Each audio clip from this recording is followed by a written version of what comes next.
मुश्ताक साहब आप क्या कह रहे थे? सेनेटर मुश्ताक साहब कॉलिंग अटेंशन वाले नोटिस वाले भी आए नहीं। शुक्रिया मिस्टर चेयरमैन। मैं एक बहुत ही अहम इशू के ऊपर बात करना चाहता हूं और वो इशू है, गुज़िश्ता दिनों सुप्रीम कोर्ट ऑफ पाकिस्तान ने एक फैसला दिया है कादियानियों के एक केस में। ताबीर में अदालती फैसले में कोई गलती हुई है तो इसकी तस्हीह व इस्लाह अहले इल्म की जिम्मेदारी है और इसके लिए आईनी और कानूनी रास्ते मौजूद हैं। चीफ जस्टिस और सुप्रीम कोर्ट ने किसी को नजरसानी यानी रिव्यू से न पहले रोका है और न ही अब रोकेंगे। मैं समझता हूं ये दूसरी बात जो इस प्रेसिज में की गई है ये भी बहुत अहम है, चूंकि सेनेट ऑफ पाकिस्तान अहले इल्म की मजलिस है, ईवान बाला है, इसलिए मैं इसके ऊपर अपनी आरा इस ईवान के अंदर देना चाहता हूं कि इस फैसले में कानूनी तौर पर लॉजिकली क्या मसाइल हैं और इसकी इस्लाह कैसे होनी चाहिए। पहली बात तो यह है मिस्टर चेयरमैन कि जिस तरह चीफ जस्टिस ने कहा है कि रिव्यू का कानूनी और आईनी रास्ता मौजूद है, तो इस फैसले के खिलाफ मैं रिव्यू में जाऊंगा, इसलिए कि मैं समझता हूं कि खत्म नबूवत हमारे लिए रेड लाइन है और हम किसी के लिए मामूली गुंजाइश नहीं छोड़ सकते, किसी के लिए भी, कि वो किसी भी रास्ते से खत्म नबूवत के साथ जो है वो छेड़छाड़ कर सके। तो सबसे पहली बात तो यह है कि इस प्रेस रिलीज की रोशनी में जिस तरह उन्होंने कहा है कि कानूनी और आईनी रास्ता रिव्यू का मौजूद है, तो उस कानूनी और आईनी रास्ते के तहत मैं खुद इस फैसले के खिलाफ रिव्यू में जाऊंगा। नंबर एक। दूसरी बात यह है कि इस फैसले में जो कि मेरे साथ पड़ा हुआ है मिस्टर चेयरमैन, आप लोगों ने भी इसको देखा होगा, बहुत वायरल है यह फैसला है। इस फैसले में गलतियां हैं।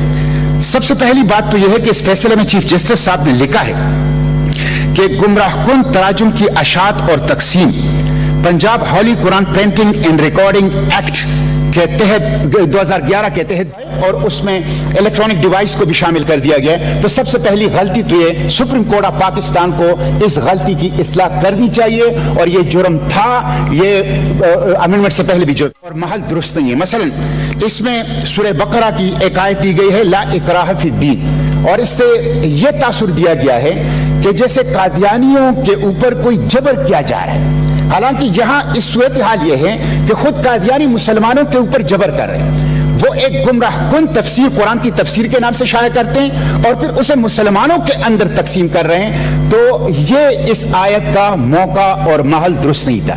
दूसरा, इसमें यह आयत इस्तेमाल की गई है सूरह हिजर की, नहनु नज़्ज़लना ज़िक्रा व इन्ना लहू लहाफ़िज़ून, कि हमने इस कुरान को नाजिल किया है और हम ही इसकी हिफाजत करेंगे। गोया अगर कुरान के अंदर कोई तहरीफ करे और तहरीफकारी करे और उसको तब्दील करे, उसके तर्जुमे को, उसकी तफसीर को और गुमराहकुन तफसीर ले आए, तो उसको रोकने का जिम्मा अल्लाह ने लिया है। यह भी दुरुस्त नहीं है, इसका तर्जुमा और इसका महल और इसकी तफसीर और इसके पस मंजर। अल्लाह ताला ने कुरान पाक की हिफाजत के जो मुख्तलिफ जराए हैं उसमें से एक जरिया उम्मती मुस्लिमा है। यह तो बनी इसराइल वाली बात हुई कि उन्होंने हजरत मूसा अलैहिस्सलाम से कहा कि आप जाएं और आपका खुदा जाएं और लड़ें, हम तो यहां बैठे होंगे। तो अल्लाह ताला ने, ये नहीं है कि अल्लाह ताला और कुरान वो जाने और हम यहां बैठ, नहीं, हम उम्मत मुस्लिमा इसकी हिफाजत करेंगे, उम्मत इसकी हिफाजत करेंगे और अल्लाह ताला की इसकी हिफाजत के असबाब में से एक सबब उम्मत मुस्लिमा है। ये उम्मत की जिम्मेदारी है कि अल्लाह की किताब की हिफाजत करें, इसको महफूज करें, इसको फैलाएं, इसको नाफिज करें, इसको बाला करें, ये उम्मत की बुनियादी ड्यूटियों में। तो ये मौका और महल जो है वो नहीं। मैं समेट रहा हूं मिस्टर चेयरमैन। पांचवी बात यह है मिस्टर चेयरमैन कि फैसला, इस फैसले में दस्तूर पाकिस्तान, मैं 2 मिनट में समय, ये चूंकि मामला अहम है इसलिए मैं वजाहत इसलिए करना चाहता हूं। पांचवी बात मैं ये करूंगा कि फैसले में दस्तूर पाकिस्तान के आर्टिकल 20 और 22 अक़लियतों के हुकूक के ज़िमन में हवाला दिया गया है। ये बात ठीक है कि आर्टिकल 20 और 22 में अक़लियतों के हुकूक की बात की गई है और जमानत दी गई और सब दे रहे हैं, लेकिन ये subject to law and public order है, ये कानून और अमन आमा के ताबे है। और कादियानियों के ज़िमन में कानून जो है वो इम्तिनाई कादियानियत का कानून है। इम्तिनाई कादियानियत का कानून क्या है? इम्तिनाई कादियानियत का कानून ये है कि 298B और 298C के तहत कादियानी अपने आप को मुसलमान नहीं कह सकते, अपनी इबादतगाह को मस्जिद नहीं कह सकते, आज़ान नहीं दे सकते, अपने मजहब को इस्लाम नहीं कह सकते, मुसलमानों में अपनी मजहब की तबलीग नहीं कर सकते।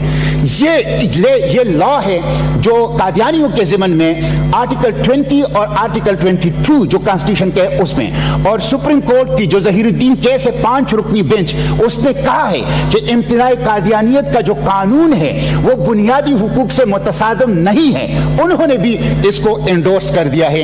इसलिए हमें अक़लियतों के हुकूक यहाँ हासिल हैं, अल्हम्दुलिल्लाह, किसी को कोई इशू नहीं है। लेकिन जब कादियानी असल में उन रवायती मानों में एक अक़लियत है भी नहीं, वो तो दरअसल एक फितना है। सच्ची बात यह है कि वो तो इस्लाम के ऊपर हमलावर एक फितना है कि जो मुसलमानों की नाम लेकर, मुसलमानों के जामे में, मुसलमानों के लिबादे में इस्लाम की जड़ें उखाड़ने की कोशिश कर रहा है। तो इसलिए ये हुकूक जो अक़लियतों के आर्टिकल 20 और 22 में दिए गए हैं कादियानियों को, ये इम्तिनाए कादियानियत के जो कानून है उसके साथ ये जुड़े हुए हैं। और ये सुप्रीम कोर्ट की 5 रुकनी बेंच का फैसला है और 298C और 298B के तनाजुर में इसको देखा जाएगा। और आखिरी बात मिस्टर चेयरमैन मैं ये करूंगा, आखिरी बात मैं ये करूंगा कि ये जो हुकूमत ने जो पैराग्राफ नंबर 6, 7 और 8 और 9 और 10 हैं इस फैसले के ये जो पैराग्राफ हैं 6, 7, 8, 9 और 10, ये इररिलेवेंट है। मैं समझता हूं ये इस फैसले से बिल्कुल मुताबिक नहीं है, इसको यहां नहीं होना चाहिए, किसकी वजह से बहुत सा इबहाम जो है वो फैला हुआ है। आखिरी बात मिस्टर चेयरमैन मैं ये करूंगा कि जो तफसीरी सगीर, जो गुमराहकुन तफसीर है, जिसकी इशाअत और जिसकी मुसलमानों के अंदर फैलाने पर यह मुकदमा दायर किया गया था और जिससे इतनी बड़ी एक इबहाम जो है वो पैदा हो गई है, उसके ऊपर हुकूमत ने पाबंदी लगाई है। उस पाबंदी को अमली किया जाए। तफसीरी सगीर के ऊपर पाबंदी हुकूमत पाकिस्तान और पंजाब हुकूमत अमली करे और उसके ऊपर इस फैसले का कोई भी असर नहीं होना चाहिए। जो खत्म नबूवत का इशू है ये हर मुसलमान की दिल की आवाज है। अच्छी बात है कि सुप्रीम कोर्ट ने कल एक प्रेस रिलीज वजाहत की जारी की है जिसमें उन्होंने कुछ बातों को क्लियर किया है, लेकिन ये फैसले के अंदर जो सुकम है, जो कमजोरियां हैं वो क्लियर नहीं हुई है। उसके ऊपर इंशाल्लाह मैं रिव्यू के अंदर जाऊंगा, हम इसकी हिफाजत करेंगे। कॉन्स्टिट्यूशन ऑफ पाकिस्तान ये 260 जो कॉन्स्टिट्यूशन का आर्टिकल है इसमें उनको गैर मुस्लिम करार दिया गया है। कोई अदालती फैसला, कोई कानून इस आर्टिकल को बदल नहीं सकती।